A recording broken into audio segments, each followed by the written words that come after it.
টি-20 বিশ্বকাপকে সামনে রেখে 15 সদস্যের স্কোয়াড ঘোষণা করেছে বাংলাদেশ ক্রিকেট বোর্ড।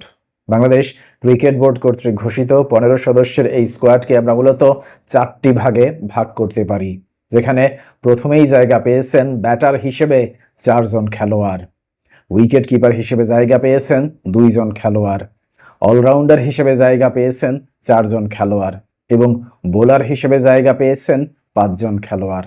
প্রিয় দর্শক, প্রথমেই যদি আমরা ব্যাটারদের দিকে তাকাই তাহলে দেখতে পাই ব্যাটার হিসেবে জায়গা পেয়েছেন দলীয় অধিনায়ক নাজমুল হোসেন শান্ত, তানজিদ হাসান তামিম, তাওহিদ হৃদয় এবং মাহমুদুল্লাহ রিয়াদ।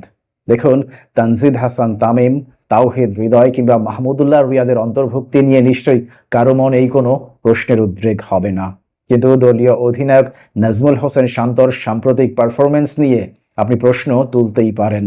বিশেষ করে সদ্য সমাপ্ত টি-20 সিরিজে জিম্বাবুয়ের বিপক্ষে যে ধরনের অ্যাপ্রোচে ব্যাটিং করেছেন নাজমুল হোসেন শান্ত, তাতে করে এমন ধরনের ব্যাটিং অ্যাপ্রোচ নিয়ে প্রশ্নবিদ্ধ হতেই পারেন নাজমুল হোসেন শান্ত।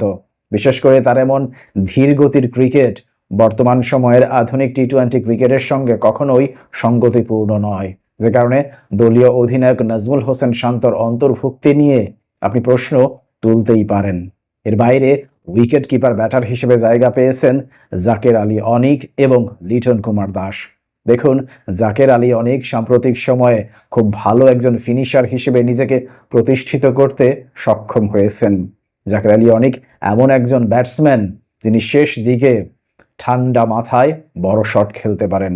এ কথা যেমন সত্য, ঠিক এ কথাও সত্য একজন উইকেট কিপার হিসেবে যতটা দক্ষতা সম্পন্ন হওয়া উচিত ততটা দক্ষতা সম্পন্ন নন জাকের আলী অনিক।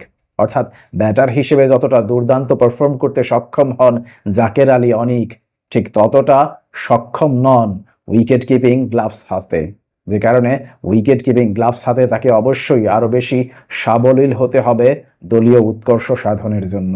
এর বাইরে উইকেট কিপার ব্যাটার হিসেবে জায়গা পেয়েছেন লিটন কুমার দাস। দেখুন, লিটন কুমার দাসের উইকেট কিপিং দক্ষতা নিয়ে নিশ্চয়ই আপনার মনে বিন্দুমাত্র সন্দেহের উদ্রেক থাকবে না, কিংবা লিটন কুমার দাসের ব্যাটিং সামর্থ্য নিয়েও নিশ্চয়ই আমাদের কারো মনেই বিন্দুমাত্র সন্দেহ নেই।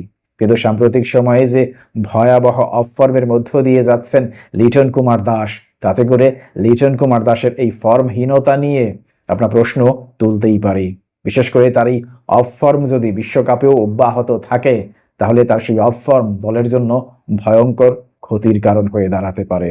এর বাইরে দলে জায়গা পেয়েছেন মোট 4 জন অলরাউন্ডার, সাকিব আল হাসান, রিশাদ হোসেন, সৌম্য সরকার এবং শেখ মেহেদী হাসান। দেখুন, সাকিব আল হাসান, রিশাদ হোসেন, সৌম্য সরকার কিংবা শেখ মেহেদীর অন্তর্ভুক্তি নিয়ে নিশ্চয়ই আপনার মনে বিন্দুমাত্র দ্বিমত থাকার কথা নয়। যদিও বা অনেকেই প্রশ্ন তুলতে পারেন শেখ মেহেদীর চাইতে হয়তো বা মেহেদী হাসান মিরাজ অলরাউন্ডার হিসেবে দলের জন্য অনেক বেশি উপকারী হতেন, কিন্তু ভাই এই কথাও সত্য টি-20 ক্রিকেটে শেখ মেহেদী যতটা কার্যকর মেহেদী হাসান মিরাজ ঠিক ততটা কার্যকর নয়।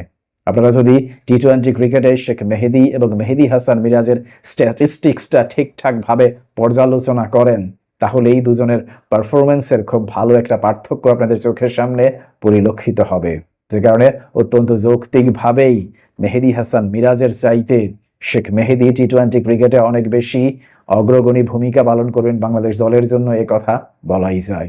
এর বাইরে বোলার হিসেবে এই দলে জায়গা পেয়েছেন মোট 5 জন খেলোয়াড়, বাঁহাতি পেসার শরীফুল ইসলাম, ডানহাতি পেসার তাসকিন আহমেদ, মুস্তাফিজুর রহমান, তানজিম হাসান সাকিব এবং তানভীর ইসলাম।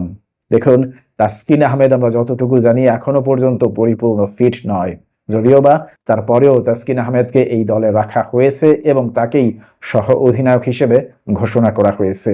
আমরা অবশ্যই চাইব বিশ্বকাপের আগে তাসকিন আহমেদ যেন পুরোপুরি ফিট হয়ে যান এবং তার এই দুর্দান্ত পারফরমেন্স এবং ফর্ম যাতে বিশ্বকাপেও অব্যাহত থাকে। এর বাইরে তানজিম হাসান সাকিবের অন্তর্ভুক্তি নিয়েও অনেকেই প্রশ্ন তুলেছেন। অনেকের মতেই তানজিম হাসান সাকিবের চাইতে ভালো অপশন হতে পারতেন মোহাম্মদ সাইফুদ্দিন। দেখুন, সর্বশেষ বিপিএলে বল হাতে দুর্দান্ত সময় অতিক্রম করেছিলেন মোহাম্মদ সাইফুদ্দিন, কিন্তু মোহাম্মদ সাইফুদ্দিন তার সেই দুর্দান্ত ঝলক সদ্য সমাপ্ত জিম্বাবুয়ের বিপক্ষে টি-20 সিরিজে অব্যাহত রাখতে পারেননি।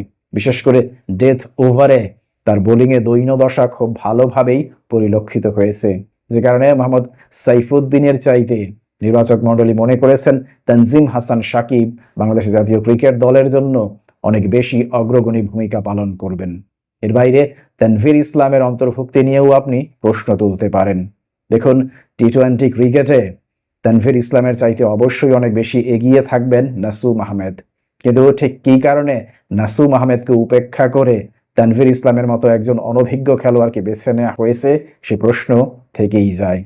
এর বাইরে ট্রাভেলিং রিজার্ভ হিসেবে দলের সঙ্গে ভ্রমণ করবেন হাসান মাহমুদ এবং আফিফ হোসেন ধ্রুব। প্রিয় দর্শক, বাংলাদেশ ক্রিকেট বোর্ড কর্তৃক ঘোষিত টি-20 বিশ্বকাপের জন্য এই স্কোয়াড নিয়ে আপনার কোনো মন্তব্য কিংবা মতামত থাকলে অবশ্যই তা কমেন্ট বক্সে লিখে জানান। ভালো থাকবেন সবাই। আল্লাহ হাফেজ।